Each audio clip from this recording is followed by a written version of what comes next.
প্রথম বলল কেউ নামবি না, তারপরেই হঠাৎ করে বলল 1 কোটি লোক নিয়ে যাব। সারা রাজ্যে 1 কোটি মুসলমান নামাজ পড়বো, আল্লাহর কাছে দোয়া করব, এই কালো ব্যাজ পড়ে যাব। আর 1000 লোক নেই, তাহলে আন্দোলনের মুডটা নষ্ট হলো না হলো? হায় হায়, বললে তো আমি ছোট মানুষ, আবার তার কিছু ভক্ত মুরিদ আছে, ভালোবাসার মানুষ আছে, গাল দেবে সোশ্যাল মিডিয়ায়।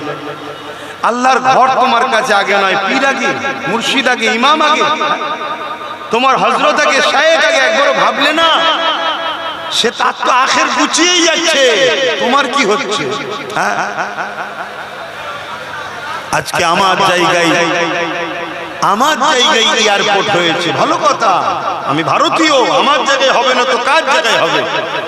কিন্তু এতটা জায়গা আমার জায়গায় হয়েছে, তারপরও তুমি জোর করে আমার ঘরের উপরে, আমার ধর্মের উপরে আঘাত দিচ্ছ। সংবিধান যেটাকে নিষেধ করেছে তারপরও তুমি দিচ্ছ। কেন দিচ্ছ? কেন তুমি জানো এ জাতি বিগড়ে গেছে, এ জাতি ঘুমিয়ে আছে, এ জাতি, এদেরকে যারা পরিচালনা করে এদের মধ্যে একটা বড় অংশ তারা আমাদের কিনা গোলাম হয়ে গেছে। সেদিনও ক্ষতি করেছে মুনাফিক মুসলমানরা, আজকেও আমাদেরকে ক্ষতি করছে মুনাফিক মুসলমানরা। সেদিন চুচুড়ার মাদ্রাসা মসজিদে নামাজ বন্ধ হলো, আজকে আমাদের কলকাতার এয়ারপোর্টের মসজিদে নামাজ বন্ধ হলো। যাও, হলো না? কোন একজন তো বললো 1 কোটি লোক নিয়ে যাব। এগুলো আন্দোলনকে শেষ করে দেওয়ার একটা প্ল্যান। প্রথম বলল কেউ নামবি না, তারপরেই হঠাৎ করে বলল 1 কোটি লোক নিয়ে যাব, আর 1000 লোক নেই। তাহলে আন্দোলনের মুডটা নষ্ট হলো না হলো? হায় হায়, বললে তো আমি ছোট মানুষ, আবার তার কিছু ভক্ত মুরিদ আছে, ভালোবাসার মানুষ আছে, গাল দেবে সোশ্যাল মিডিয়ায়।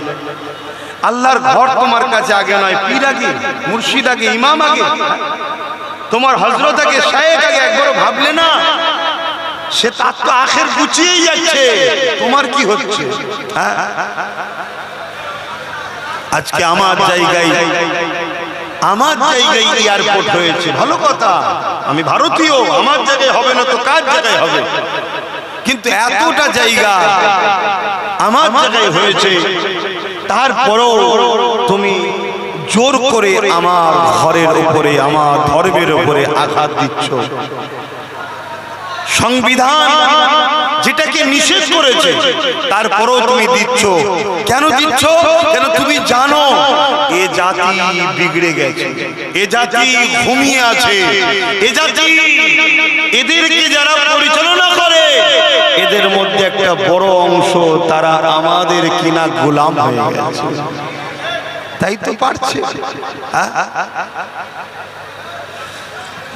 কি সালামপুরে দোয়া করো, এই দেখেন আওয়াজ এখন। বাবেরা, নওজোয়ান তরুণেরা, আল্লাহর ঘরের উপরে আক্রমণটা যুগে যুগে হয়েছে। মনে রাখবেন, আয়া সুফিয়া বলে একটা মসজিদ ছিল, সেই মসজিদকে জোর করে দখল করে নেওয়া হয়েছিল। আল্লাহ পাকের ঘরকে বেউজ্জতি করা হয়েছিল। আল্লাহ পাক আবার সময়ের সাথে সাথে পরিবর্তন করে দিল, ক্ষমতা আল্লাহ ফিরিয়ে দিলে আবার আমরা ওই আয়া সুফিয়াকে ফিরিয়ে নিলাম।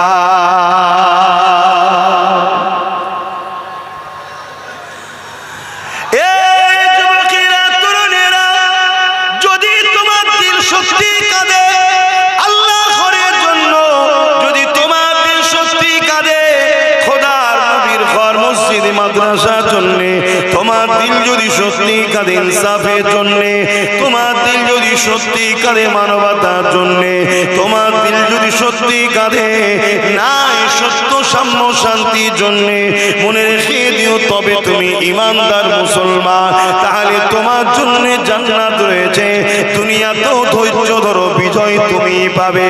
আর যদি তোমার দিন আল্লাহর ঘরের জন্য না কাঁদে, নবীর মাদ্রাসার জন্য যদি না কাঁদে, তোমার দিন যদি ইনসাফের জন্য না কাঁদে, তোমার দিন যদি তোমার মাতৃভূমির জন্য না কাঁদে, তোমার দিন যদি ইনসানিয়াতের জন্য না কাঁদে, তোমার দিন যদি অমুসলিম গরিব দুঃখী অসহায়দের জন্য না কাঁদে, মনে রেখে দিও তুমি আল্লাহ পাকের দয়াটা পাবে না।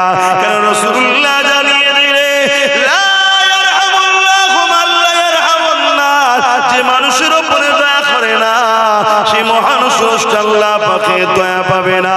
এই মুসলমান হোক, হিন্দু হোক, আদিবাসী হোক, সাঁওতাল হোক, খ্রিস্টান হোক, বাগদি হোক, এসসি হোক, এসটি হোক, ওবিসি হোক, মানুষকে পরে দয়া দেখাতে হবে, মানুষকে ভালোবাসতে হবে, প্যার করতে হবে। এ যুবকেরা, তরুণেরা, বাবেরা, এ নবী পাকের প্রেমিকেরা, তবে তুমি মহান স্রষ্টা আল্লাহ পাকের দয়া পাবে। এই শিক্ষা আমার মাদ্রাসায় দেওয়া হয়, এই শিক্ষা আমার মসজিদে দেওয়া হয়, এই শিক্ষা আমার কোরআন দিয়েছে, এই শিক্ষা আমার রাসূলুল্লাহ দিয়েছে। এ যুবকেরা, তরুণেরা, কিন্তু আর দুঃখের বিষয় দুনিয়া জুড়ে একদল মিডিয়া ইসলামকে মিথ্যা প্রচার করে বেড়ায়। দুনিয়া জুড়ে আজ একদল মিডিয়া ইসলাম নিয়ে নোংরা কথা বলে বেড়ায়। কেন? তাদের ভয় হচ্ছে। কিসের ভয়? কেননা তারা তাদের মিথ্যার দোকানকে টিকিয়ে রাখতে পারছে না। তাদের খুদের মিথ্যার দোকান ছেড়ে দিয়ে দলে দলে দলে দলে ইমানের নূরের কলেমা পড়ে আমিনা লালের প্রেমিক হয়ে যাচ্ছে। আরো জোরে বলো।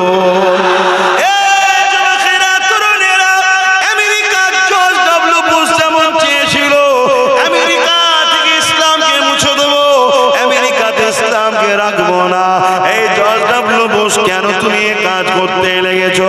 কেননা আমেরিকার যুবক যুবতীরা মুহাম্মদ রাসূলুল্লাহ জীবনী ফলো করতে লেগেছে। তারা আমার নবী পাকের জীবনী সোশ্যাল মিডিয়াতে গুগলে সার্চ করছে। তারা গুগলে সার্চ করে আমার রাসূলুল্লাহ জীবনী পড়তে লেগেছে। আর আমার নবী পাকের জীবনী কি? ইন্নাকা লাআলা খুলুকিন আযীম। স্বয়ং স্রষ্টা জানাচ্ছে সব থেকে উত্তম চরিত্রওয়ালা হলো মুহাম্মদ রাসূলুল্লাহ। এই যুবকেরা, তরুণেরা, আল্লাহর কোরআন জানাচ্ছে উসওয়াতুন হাসানা, সব থেকে উত্তম সুন্দর আখলাক হলো মডেল হিসাবে মুহাম্মদ রাসূলুল্লাহ। যে নবী আমার দুশমনকেও পানি পান করিয়েছে, যে নবী আমার যারা নবীকে শহীদ করতে এসেছে তাদেরকে রাসূলুল্লাহ মাফ করে দিয়েছে। ইতিহাসের পাতা সাক্ষী দিতে লেগেছে আমার নবীর আখলাক চরিত্র দেখে দলে দলে মানুষেরা ইমানের কালেমা পড়ে মুসলমান হয়ে গেছে।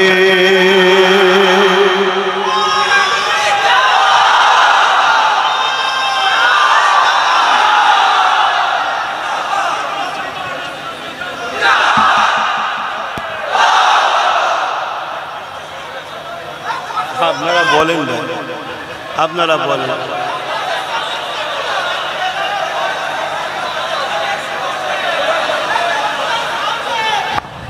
ভাই, রাস্তায় যারা আছেন আপনাদের চট দেওয়া হচ্ছে, আপনারা ওখানে বসে যাবেন। চট দেওয়া হচ্ছে, আপনারা সকলে বসে যাবেন। কথা বেশি বলেন না, কথা বললে ওয়াজ করতে সমস্যা হচ্ছে। চট দিয়ে দেন ভাই, চট দিয়ে দেন। দরুদ শরীফ আল্লাহুম্মা সাল্লি আলা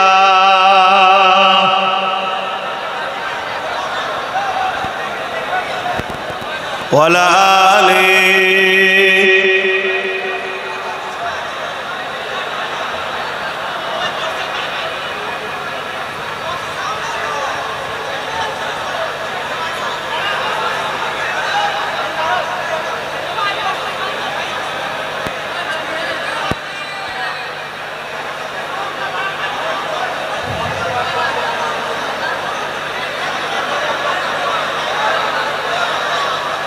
আল্লাহুম্মা সাল্লি আলা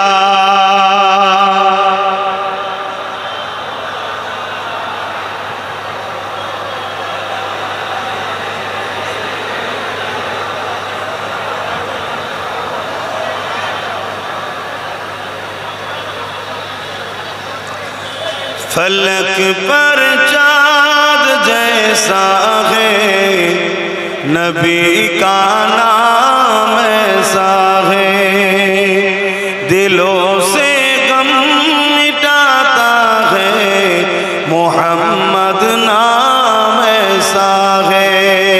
फलक पर चाँद जैसा है, नबी का नाम ऐसा है, दिलों से गम मिटाता है, मोहम्मद नाम ऐसा है। ये दिल जब गम का मारा हो, मोहम्मद याद आता है। ये दिल जब गम का मारा हो, मोहम्मद याद आता है।